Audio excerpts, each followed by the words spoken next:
Vora, Head Quant Investment Strategy and Fund Manager, PL Asset Management. Siddharth, good afternoon. Thank you so much for giving your time to ET Now. It's a pleasure talking to you this afternoon. Mansi this side. Thank you so much. Siddharth, to start with, we have to give this recognition to the Indian markets. No matter how many global uncertainties we see, no matter how many accidents and war-like scenarios we see, Indian markets have remained resilient. At least the longer-term picture, the undertone in the longer term for the market remains positive. How do you see the texture of domestic markets considering all of the global uncertainties and the developments going around these days? So I think the most encouraging part about Indian markets currently is the domestic liquidity. I think just yesterday or day before yesterday, the print numbers were out for mutual fund inflows and SIP. On a monthly basis, we're making record highs. So I think the domestic liquidity is a very, very strong indicator for how the investors in India are thinking about Indian markets. Of course, globally, things don't appear to be that great. FIs are selling. The whole tariff surprise has been very negative for India.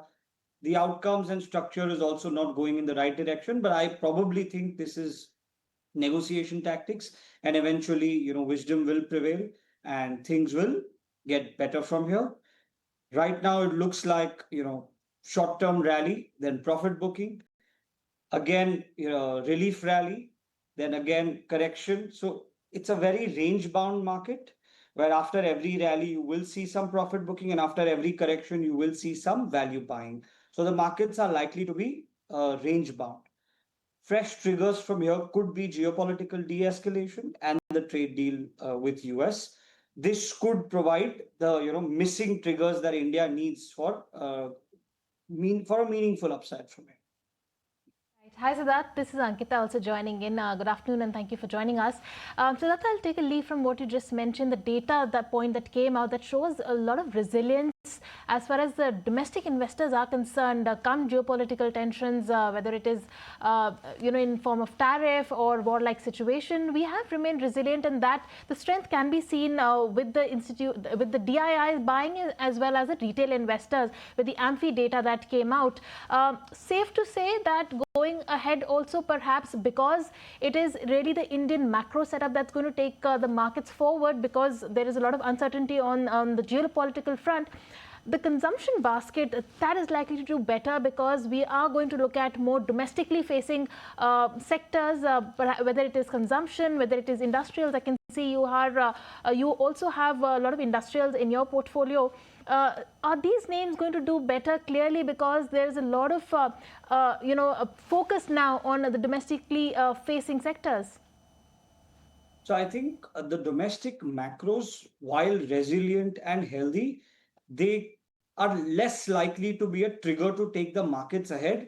They are more likely to be, the base for the market. They are more likely to provide support and resilience to the market rather than take it ahead. We all know India inflation is under control, growth is on track, the interest rate cycle has turned favorable, and domestic liquidity is strong. So pretty much all four engines are supporting a stable domestic economy and stable domestic markets. Despite all of this, on a 1 month and 12-month basis, India has been the worst performing market in the world. So clearly, our global positioning is getting eroded with the tariff situation. China is getting a much more favorable treatment, and India is getting a much more adverse treatment. And this can be seen in the way foreign flows are also sort of evolving. In terms of sectors, yes, I do think domestic focused plays across industries, not necessarily consumer alone, but across industries are likely to do better.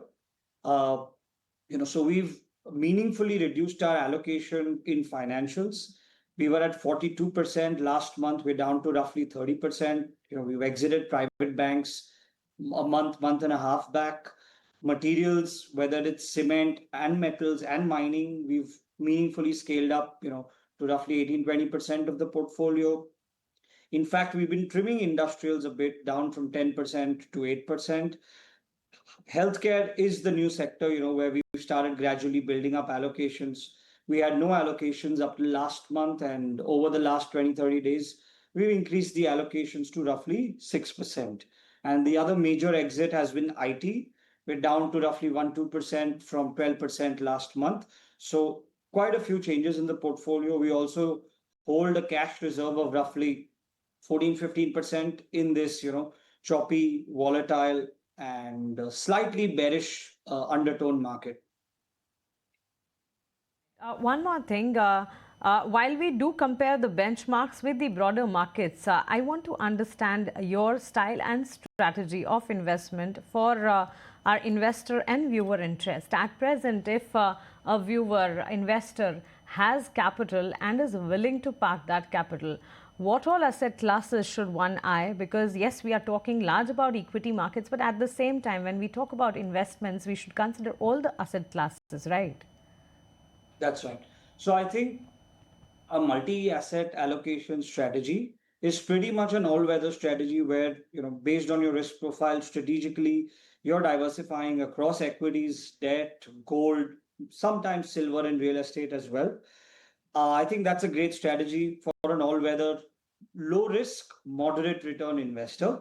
But coming to, pure equity investors who want to, not diversify those risks and therefore not diversify those returns as well, a pure equity approach is likely suited. Within a pure equity approach, I think heavier focus to large and mid cap should be considered at this point, given small cap valuations are still very expensive compared to large caps. Mid cap valuations are also not cheap, but they're somewhere in the middle. So I think a larger cap bias should help build resilience in the portfolio. And when you talk about style, I think being a quant fund manager, it's not that my investment style or particular style preference matters. We rely on our quantitative models to decide which investment style to use at which part of the market cycle. Our models also decide which sectors to over allocate and under allocate to. Our models also decide which market cap group to give how much weight to. So from that perspective, over the last 2 years, we've seen 2, 3 major shifts in investing style. Between June 23 to June 24, we saw value and momentum driven style approaches in our portfolio that did very well to capture the alpha on the upside because market conditions were healthy. Post that, so from July 24 to December 24, we saw quality and low volatility tilt in our portfolio that helped us, maintain alpha, protect capital drawdowns, and sort of balance the portfolio in a sideways market. Post that, last 6 months, factor spreads have narrowed significantly, which means all the factors are underperforming to a similar extent. There is no clear factor or style trend in India at the moment, and therefore it hints that a balanced multi-factor profile is suited in the current market environment because obviously there's a clear lack of momentum in markets, in sectors, and in factors. So in such choppy market conditions, it's better to stay diversified across investment styles. It's better to stay diversified across market cap and not take a very polarized, style or sector call in a current setup. So diversification and balance is more important than trying to get, the one style right in this market environment because there is a lot of uncertainty around global cues. So it's not easy to, take a style call at this point of time. Well explained, Siddharth. Thank you for helping us with your style and strategy of investing. But I would also want to understand your view on the pharmaceutical sector. And when I say pharma sector, it's just not one sector anymore, but it has been diversified into so many spaces and subsegments. Let's say healthcare, diagnostic, CDMO, laboratory space. So that's what the pharma sector is all about. But then Trump saying that pharma tariffs could eventually reach up to 250%. One thing is sure that uncertainty around tariffs is a disincentive, at least for the pharma space. And any tariff on pharma will definitely hit India, because let's say 40% exports go to the US. What's your take on that? So I think overall, pharmaceuticals, I would call it the healthcare sector. When you talk about hospitals, pharmaceuticals, CDMO, diagnostics, the whole pack is rather classified under the healthcare segment. Within, healthcare, you can have more domestic focused players and more globally exposed players as well. I think our strategy is going to strike a balance between globally focused and domestically focused plays, simply because the kind of tariffs Trump has in mind, I think they are less likely to play out in the real world, because it's not easy to relocate supply chains overnight with such tariffs. And India being a critical supplier of so many pharmaceutical, key products, I don't think it's easy for them to be replaced overnight. And it's not even good for the US economy and the US consumer for such a tariff structure to play out for the critical healthcare and pharmaceutical sector. So I think that risk is something we should take right now, where we go long healthcare against the anticipated tariffs, to know that eventually wisdom will prevail and things will go back to normal. So I think Absolutely. we're going to take a slight risk there, and balance our positions between pure play domestic focused healthcare companies and a bit of globally focused or globally exposed healthcare companies who Sure. also have a larger part of their revenues coming from non-US regions. So I think Absolutely. that could be a decent strategy in terms of approaching healthcare. That's right. Siddharth, thank you so much for joining with us and giving your fundamental views on the global as well as domestic markets. Have a nice day to you. Thank you so much. Moving ahead.